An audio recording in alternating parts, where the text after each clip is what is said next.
네, 반갑습니다. 9월 15일 화요일이네요. 이번 주 묵상을 시작합니다. 같이 한번 기도하겠습니다. 사랑하는 예수님, 오늘도 우리를 주의 귀한 말씀 가운데로 불러주시니 감사합니다. 특별히 예수님께서 십자가에 못 박히시기 전에 제자들을 가르치시고 함께 했던 자들을 사랑으로 돌보시며 가르치셨던 그 귀한 말씀들 하나하나를 오늘 우리가 묵상합니다. 이 말씀을 묵상할 때 예수님 우리를 정결하게 하여 주시고 우리 안에 약하고 연약한 것을 덮으시고 주의 보혈로 깨끗하게 해주시길 간절히 소망합니다. 성령 하나님, 이 시간에 우리를 가르쳐 주십시오. 주의 말씀을 가르쳐 주시고 하나님의 그 말씀의 의미를 우리가 깨닫고 더 주님을 알게 되는 시간 될 수 있도록 하나님 도와주시기를 간절히 소망합니다. 주님, 선하신 그 하나님, 당신의 말씀을 우리가 사모합니다. 주님을 기대합니다. 예수님의 이름으로 기도했습니다. 아멘. 자, 여러분, 오늘 본문은요, 요한복음 17장 20에서 26절입니다. 오늘은 특별히 9월 15일이네요. 네. 요한복음 17장 20에서 26절. 말씀을 길지 않으니까 소리내서 여러분 3번 정도 소리내서 읽어보면 좋겠습니다. 네, 영상을 멈추겠습니다.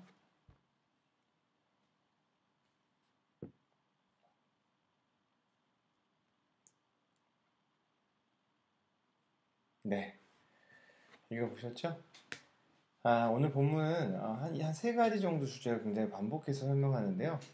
첫 번째, 중보기도, 예수님의 중보기도의 대상. 오늘 예수님이 기도하신 내용이잖아요. 예수님의 기도의 대상, 기도의 내용을 보면 제자들뿐만 아니라 앞으로 제자들을 통해서 예수를 믿게 될 모든 성도들, 그러니까 우리를 포함해서 말이죠. 모든 성도들을 위한 기도라는 것이죠. 두 번째는 예수님이 하나님 안에서 하나님과 예수님이 하나 된 것처럼 우리 믿는 성도들도 예수 그리스도 안에서 하나가 되어야 한다라고 말씀하고 있죠.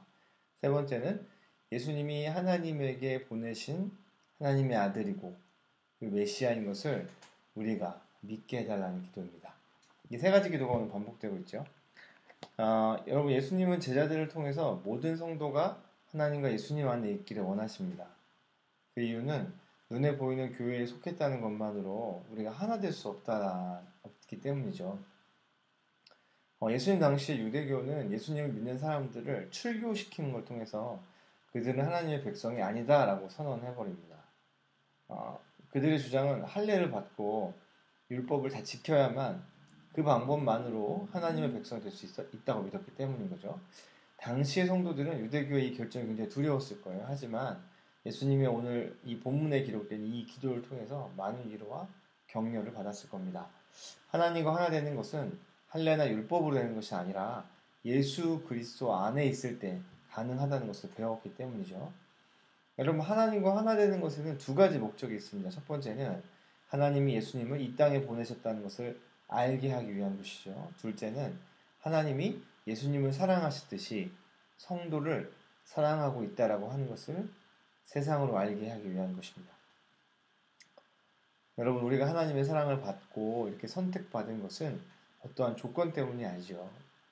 우리가 물론 여러분 잘생기고 예쁘지만 그것 때문만은 아닌 것이에요. 오직 예수님 안에 있을 때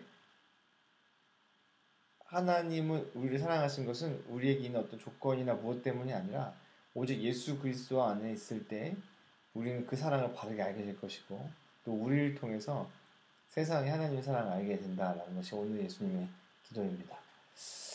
묵상 적용을 하면서 여러 가지 적용할 수 있을 것 같아요. 하나님의 사랑이라고 하는 귀한 적용인데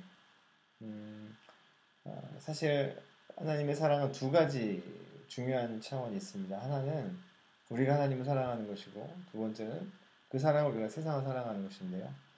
여러분, 코로나 바이러스로 인해서 공동체라는 말이 어떤 의미인지 우리는 거의 잊어가는 것 같습니다.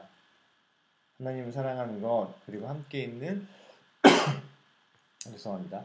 그 공동체를 사랑하는 일은 우리 그리스도인에게서 가장 중요한 삶의 방식이죠.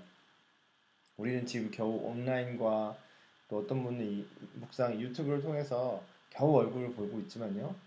그때에도 여전히 공동체를 우리가 할 수 있는 일들이 존재할 겁니다. 여러분 각자가 우리 EM 공동체를 위해서 서로를 위해서 EM은 한 사람 한 사람이잖아요. 이 사람들을 위해서 할 수 있는 작은 실천이 뭐가 있을까? 한번 오늘 적용하면서 고민해 보면 좋겠습니다.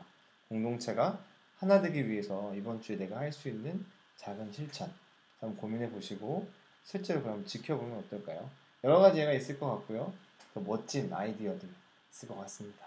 여러분 예수님의 말씀을 묵상하는 것은 우리 마음에만 새기는 것이 아니라 삶으로 살아내는 것이 중요합니다. 그래서 한 가지 실천, 공동체를 위해서 비록 지금 우리가 모이지도 못하고 그러긴 하지만 우리 공동체를 위해서 내가 할 수 있는 한 가지 실천이 뭐가 있을까 고민해보고 실천해보면 좋겠습니다. 네, 여러분 이번 한 주도 요한복음이 거의 뒤를 향해 가고 있죠. 18장 다 내일 들어가는데 여러분 이 말씀들이 너무나 귀해요. 우리가 거의 다 왔습니다. 네, 너무 멋지고요. 말씀으로 여러분의 삶 가운데 이 말씀을 새기고 이 말씀으로 하루를 살아가는 모습 됐으면 좋겠습니다. 물론 저도 그랬으면 좋겠고요. 네, 오늘 하루 특별히 좋은 하루 되시길 바라고요. 여러분 많이 사랑하고 축복합니다.